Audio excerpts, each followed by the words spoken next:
Today's episode is brought to you by Patreon. If you're interested in supporting the show, go to patreon.com/JoshuaVelas and become a $2 backer today and get early access to the new episodes. I'll be leaving a link in the description down below, but for now, on to today's episode.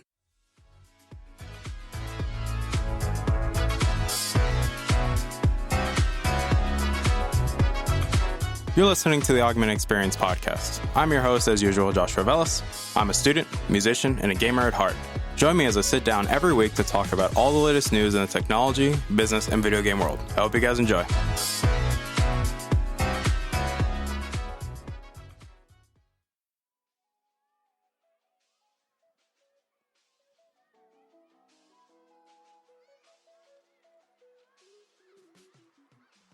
All right, everybody, welcome back to the show. My name is Joshua Velas. I am your host, as usual, and today's the Friday episode. Obviously, it's going to come a little bit later than usual because of school. I've been really busy this week, and trust me, I will say this now, coding is not my strong suit. I'm really good when it comes to working with my hands and specifically with circuits and Boolean algebra and things like that. But when it comes to coding, that is one of my weaker areas, so that's been kicking my butt a little bit, but I made it through, got my project done, so yay. Obviously, it came at the expense of today's episode, but I hope you guys understand. Like I said, being a student to me is always going to come first, regardless.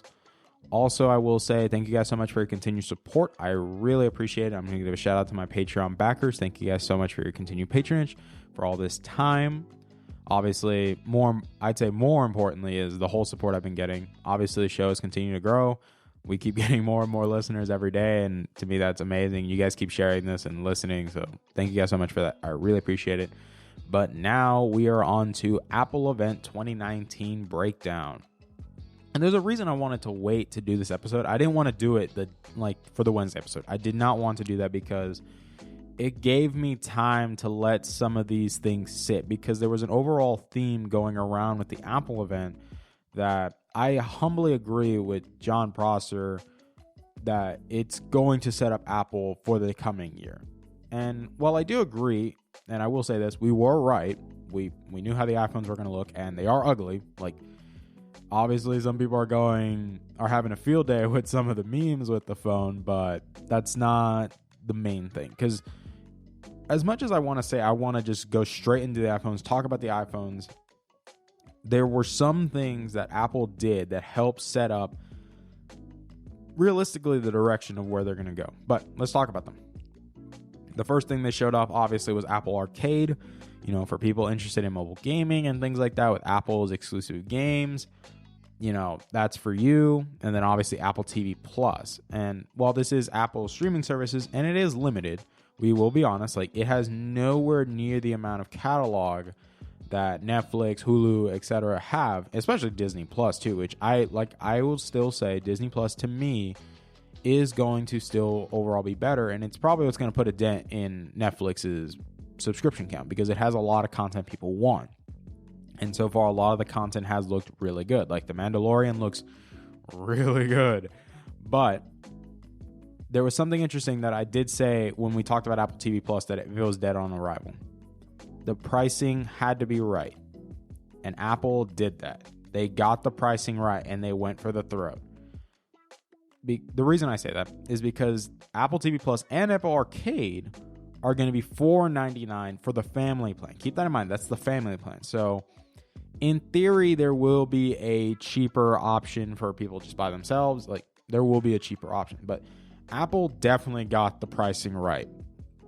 And this is really one of the main themes that I was saying that was very important for Apple this entire event is what they were trying to get across was pricing is key.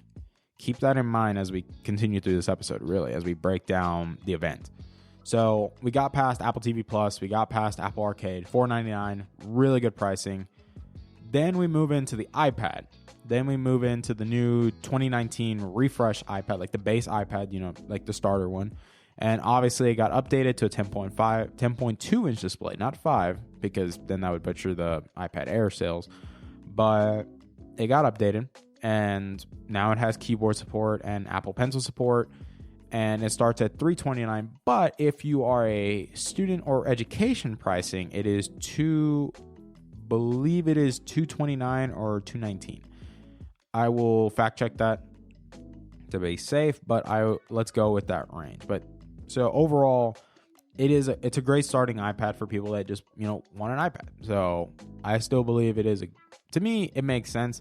Like, sure, its processor is a little bit old. It's an A10. So let's keep that in mind. It is an older chip. It is the one that's inside of the iPhone 7 and 7 Plus. So let's be mindful of that. But overall, I think, yeah, we kind of needed a refresh, but like, I still told you guys they weren't going to refresh the Pro because they usually like to use a 2-year time span, at least for the Pros, that they don't want to touch them. Same thing goes with the MacBooks and things like that. But the Pro is what always takes a while because they want to take their time with it just to make sure that when they get an upgrade, it's going to be great. And obviously, then we go into the Apple Watch. Now, I really liked what they did with the Apple Watch because as much as I don't like smartwatches that much personally, like, I still want one, but it's not to the degree that I need it like right now. It's just like a want. But I will admit that the Apple Watch overall continues to be the best smartwatch you can get, period. There is no competition.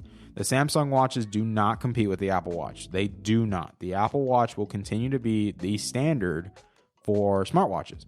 And some people may not like me saying that, but that's just the truth. The truth doesn't care about your feelings, guys. It really doesn't. That's being as objective as I can be. And obviously there was an improvement here because they obviously improved it with the Series 5 watch. So the main things they did was the display. It was display mainly in battery with the always-on display that they decided to do now with the Series 5, which I will say this, the Series 5 watch is replacing the Series 4, so that means the Series 4 will be discontinued and it will no longer be sold by Apple. So let's keep that in mind. Obviously, Series 4 owners, if you have a Series 4 Apple Watch, there's no reason to buy Series 5, no reason to upgrade. You're basically having the same watch, you're just getting an always-on display. And the reason I said it's also the replacement for, because, well, you can go on the Apple website and see that the Series 4 is no longer sold, which I will say this, when the Series 4 came out, I did say it is the best smartwatch you can buy, period. There is nothing better than it. And there's a reason I say it, it's because it's really good. A lot of the health technology Apple has placed in these watches is absurd on how good they are. Like, it is very, very impressive, especially because the emotional video package they showed with it and how it's impacted these people's lives, whether it be like tracking pregnancy or actually saving a man's life. That it was a very touching video that shows like how the Apple Watch is being in a really active role in some people's lives, that it can track these very important events because of the technology inside of it. And to me, it's really impressive what they've done with these watches, and I hope that it continues to improve every year. Now, Series 5 is going to start at $399, so it's still a good price, but they also kept the Series 3 for the people that just don't need all that stuff, but still want a really great smartwatch. So the Series 3, they actually started it at $199. So for people that want to get an Apple Watch for the first time, I would say that's a good pickup, especially because the Series 3 is still better than most smartwatches on the market today. And it's a good watch either way. So I still recommend it. Obviously, I will say this, for people that, have Apple products, obviously the Apple Watch is the only option for you, but Android, we can't really get Apple Watches, so lol. But one thing I will also say too is just a quick little sidetrack in the episode, really, is Apple's presentation is still second to none. Like, they go all out when it comes to making a hype package. Like, they do a very impressive job with making these hype packages to reveal these new products and how they present them. And it's just, Apple does a really great job. I will continue to say that, I still say they have a really, really talented group of people working there to do all this stuff. Like, they are, I'd say in my humble opinion, they are very ahead of the competition. Like, they can make a package unlike anybody else. And that's really impressive. And I applaud them for especially a lot of the video packages for as the night continued, really. Or not really the night, more of like the morning, because obviously that's a joke. Good morning. Oh Lord, that's already been memed to death at this point. But transitioning to the big daddy, which is the iPhone. Ooh, this is this is where I say pricing overall was shown that Apple is going in this direction, that they are going for the jugular, that pricing is very important to them. And this really started when they showed the iPhone 11, which the iPhone 11 is the replacement to the iPhone XR. It is the updated version. And as expected, it is going to have similar specs to the main flagship phones. We'll get to them. But obviously, they started with the 11. And main thing is that obviously now it has 2 cameras. It has an ultra wide and a regular lens. But obviously, the new chip inside of it, the A13 Bionic, obviously it's still the same, not 7, well, it's still like not even 1080p display on it, but it's going to have great battery life, especially because it was said to have 1 hour more battery life than the XR, which is already, the XR already has great battery life to begin with. So an extra hour really with not only increasing the battery size, but also being more power efficient with the A13 chip, and then, you know, on top of the software being optimized, it's gonna last a long time. I think that the hour, I'm not sure it was an hour exactly, because when we go into like the other phones, you'll see what I mean. But the fact that they were to get more battery life just by increasing the battery a little bit, but also the optimizations with the A13 Bionic and also the lower display or resolution of the display on the 11 is going to make this phone a battery champ. But the main thing that was really important was pricing. The phone starts at $699. And if you remember correctly, a lot of us got annoyed when the XR launched because it started at $749. It was still a good phone. It's still cheaper than the normal iPhones, and it had a lot of the features that the big iPhones had, but it was still a little bit overpriced for what is considered reasonable. But the fact that they went even lower with an even better phone is what got people really shook. They're like, okay, Apple is doing something that they don't normally do. And this is very important because Apple doesn't like to compromise. But this is the whole trend that people like John Prosser and Taylor Tech have been talking about when discussing the market, really, is compromise is needed. We do not need innovation right now. We need compromise. Companies need to meet consumers halfway and make products that the average consumer needs, not just us techies. Because if you pander to just techies, you're not going to have a lot of sales. And that's why sales have been declining every year, little by little, or I wouldn't even say little, by a good margin. So the fact that Apple decided to do this is really smart. And that doesn't even help with what they did with the other 2 phones. So what they did was they showed the 11's price is $699. I honestly thought in my initial Instagram post that I thought it just took the XR out of the market completely, but it actually didn't.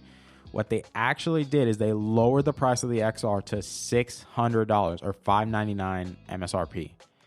That is insane value for that phone. Like, that phone alone at $600 is a steal. And that doesn't even make it better, because for people that, just want an iPhone for a good price, the iPhone 8 starts at $449. Apple is really trying to compete with Android right now in this budget space and mid-range, because now they put a very powerful phone in the XR and put it in the mid-range space because it has last year's flagship specs, which, keep in mind, the A12 is still a very potent chip. It is still more powerful than the 855s in the current Android phones. It's still more powerful. And obviously with the A13 release, it is still powerful, or at least it still is more powerful than the 855. Obviously, Apple didn't really show the numbers. They didn't show specs. All they did was the bar graph. And I do agree with Juan Carlos on this one that really showing like a blue bar doesn't really define what is this difference in performance, especially with the whole issue he's been bringing up recently that we'll get to in another episode. And I might even have Juan come back to talk about it because I think it's really interesting to talk about. But overall, in my opinion, that this is a really good stepping stone. And keep in mind, we haven't even got into the pros. We've just stayed with the 11, which I will say this, the naming scheme was also very good. The fact that they just called it the iPhone 11, perfect. That is perfect naming for that phone. It is what it should be. Don't call it the XR. Don't call it an R. Just call it the iPhone 11. Most people just wanted to call them the iPhone. Just simplify the branding like they did with everything else, with Apple Watch, iPad, iPad Pro, Mac, Mac Pro, iMac Pro, etc. You get the point. And I wanted them to go that route and just call it iPhone, and then call the new ones the iPhone Pro and iPhone Pro Max. At least just like that makes it so much simpler, and it just simplifies the name. But overall, I'm really happy with what they decided to do with the 11. I think overall, this will be the best-selling iPhone of the year. And maybe, who knows, the XR might actually sell even better because of starting at $600. Like, that's a steal for that phone. Like, I honestly do see the XR or the 11 specifically, I see the 11 being the best-selling iPhone, period, because we'll go into them. But so 11 was a great call. Pricing, perfect. Now we go into the pros. The iPhone 11 Pro and the iPhone 11 Pro Max. A little bit better in the naming, but still, come on, guys. Really? Really? We couldn't just at least cut the 11 out of the main flagships, at least, because then the naming wouldn't be so bad. But obviously the phones look ugly. I think that's probably the perfect place to start, is that, yeah, the phones are still ugly. Like, it looks like it has a kitchen stove for a camera. Like, it's, oh God.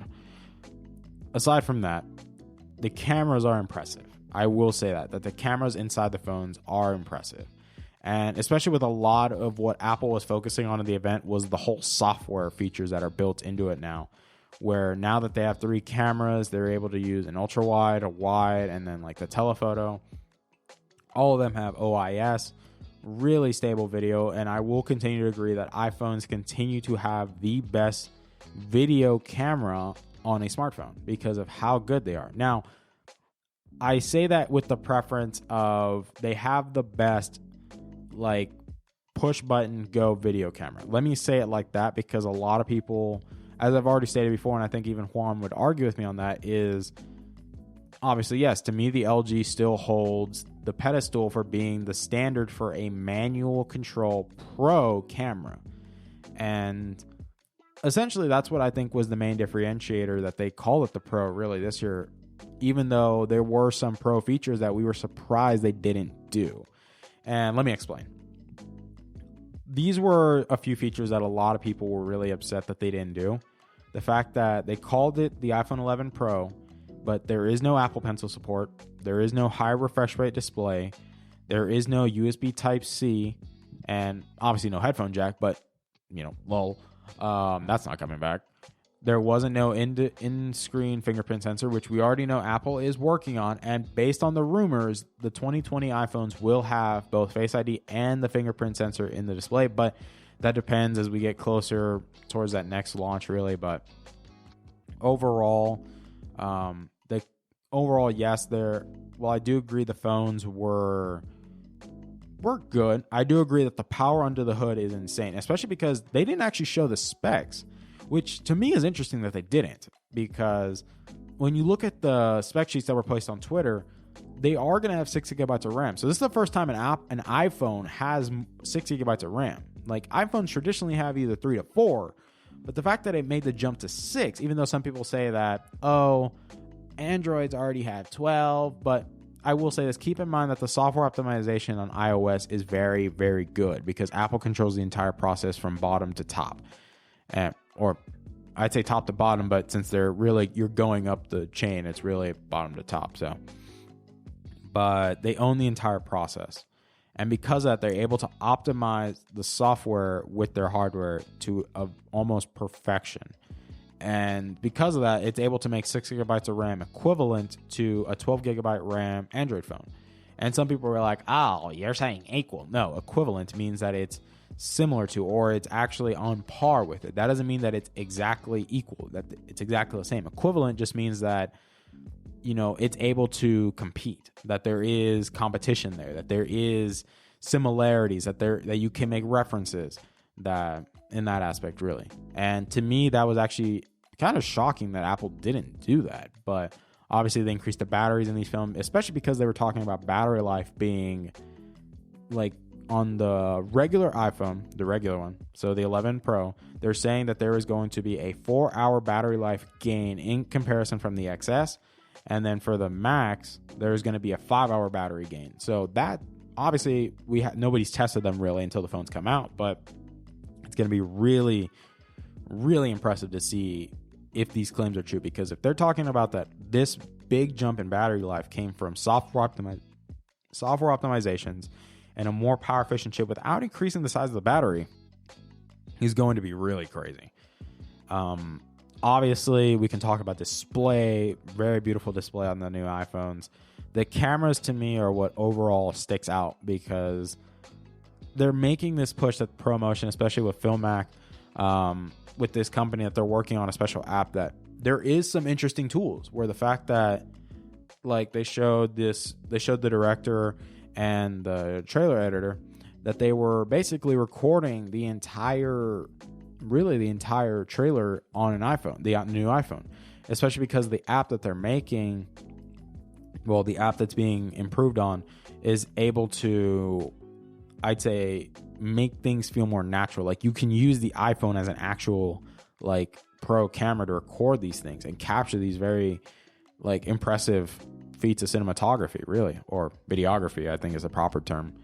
That, you know, to me, that's going to be a totally different beast. And I do want to have, maybe I'll see if he wants to come on, but I think Juan is probably going to have more insight regarding this because he is the camera guy. He is the guy that's going to, you know, he's going to shed a lot of light and insight on this topic if we do it. But to me, it is really impressive what Apple is trying to do with these cameras. I do agree that while they do look ugly, they are very impressive for smartphone cameras. Very impressive. Now, do I think that the taking photos are going to be better than, you know, Google? Probably not. Like, obviously, yes, they're doing these little software tricks like Deep Fusion to help compete with Google's AI and things like that. So we'll see how this plays out. Obviously, we still have one phone left in the year, which is the Pixel 4. And, well, maybe the Huawei's next phone, but, you know, the Pixel 4 is probably the bigger launch, really. It's probably going to be the more important one, especially because, you know, with everything that's going on. But overall, to me, the Apple event has shown me, and it's really shown everybody, that Apple is willing to compromise now. That they are willing to they're willing to play smart, that they're not dumb, that they're willing to listen to their consumers because they know that, you know, yeah, their stuff is getting more and more expensive, and, you know, sometimes it doesn't deliver to the expectations for that price range. And obviously, yes, while I don't agree that they should keep the flagship phone line to $999 and really $1,099. I really believe they should have just, if they really wanted to double down, they really should have just made the 11 Pro $899 and make the Max start at $1,000. That to me would have been, if Apple would have done that, people would have flipped lids. Like, they would have went mental if Apple did that. But obviously, baby steps. We gotta take some baby steps, you know. But I think it's still a step in the right direction that's very healthy. They're still gonna make a ton of money. Like, I'm still saying this now, and I will agree, and John Prosser and Taylor Swift have already agreed. The 11 will be the best-selling iPhone of the year, period. It does everything everybody needs to do. And really, the XR could also be the best-selling phone again. The fact that they're starting at $600 and people that, you know, are at this, like, say, the iPhone 7 are looking to upgrade. Yeah, I think it's a really good bargain, really. It's for $600, you're getting a very great phone. You are. And obviously, since Apple, you know, in terms of accessories, already has wide distribution of accessories, and there's plenty of accessories, finding an accessory is not going to be hard. So you don't have to worry that much. But I will say that, to me, it is very impressive with what Apple was able to do, and so much compromise. And this is what the market needs. To me, Apple did something really good, and they were willing to show that, hey, we're willing to compromise to meet our consumers halfway. Like, yes, we're working on it. Like, we still haven't compromised completely, but we want to meet our consumers halfway and give them what they actually need, and not, like, just spec dump. Like, just throw a ton of specs on the table and hope it sticks. And I personally applaud Apple for doing this. This event was to me, even though, yes, going into it, I didn't really care that much, but I walked away with this was a good event to really set the tone for Apple in the next year, especially because 2020 is going to be very important for Apple, because we are going to get a major refresh in the iPhones. There will be a major refresh. Even though, yes, I do agree, Apple is a little bit slow when it comes to implementing some features, and they like to reuse the same design over and over again. But when they decide to innovate, it is going to be amazing. And I think a lot of people are going to have their eyes set on the 2020 reveal of the new iPhones. And overall, because being honest, like if I make my early predictions now, we will see a new iPad Pro. We will see a new designed iPhone. I do believe we might see new AirPod Pros by that point. Probably another MacBook Pro. By that point, iPadOS will already have been out for a year, because, the main thing is iPadOS and iOS 13 is launching very soon. So that was another thing that I actually left out, because they didn't really do much. Like, all they did was just say, hey, it's coming, iPad is powerful. And I'm really excited. Like I've said, I'm really excited for iPadOS. To me, that's what's going to take the iPad to the next level. And overall, to me, this event was great. I think Apple set the tone that needed to be set. And the only event that's left that to me is probably going to be broadcasted is the Google event. We are going to see what Google has, because the Pixel 4 right now seems to be the most anticipated phone due to the fact that there's many reasons. And we'll go into it in a later episode. But thank you guys so much for coming back and listening to today's episode. Thank you guys so much for being patient with me and, willing to compromise a little bit with my whole schedule. I thank you guys so much for, still taking time out of your day listening to today's episode. It really means a lot to me. I love you guys to death. I wholeheartedly mean that, because you guys have supported me and encouraged me so much with, just listening, giving me feedback, actually sharing the episodes and recommending my show. Obviously, yes, some people, it was one of my friends, he made a joke. He's like, Josh, why hasn't your show been rated on Apple Podcast? So why don't we change that? If you're listening to the show on Apple Podcast, why don't you leave the show review and let me know what you guys think? Because obviously that feedback to me really helps, because it shows me how to improve and what areas can I really improve in, and, just help me to continue to grow as I continue to be more experienced with this, because I'm still a novice. I'm not, even after doing this for like 8 months, I'm still very new to this. I'm not great. I'm going to be honest with you. I'm just good. I'd say good in terms of being okay, but I'm still a novice. I'm still figuring things out. I'm still learning. And that's why to me, this is so encouraging that you guys keep listening, and it just really helps a ton, guys. Like, it really means a lot to me that you guys are making one of my dreams reality. And I thank you guys so much for that. And I'm truly blessed and humbled for this opportunity. But thank you guys so much for your time. I love you guys to death. Have yourselves a wonderful weekend. Be safe, guys. Don't do anything dumb. And I'll see you guys next week. Bye, guys. Hey there. Thank you for listening to today's episode. I really appreciate it. Thank you guys so much for taking time out of your day and listening to today's episode. If you're interested in supporting the show, whether it be financially, clicking the follow button, or just sharing the episode, it all works for me, guys. Thank you guys so much for your time, and I love you guys to death.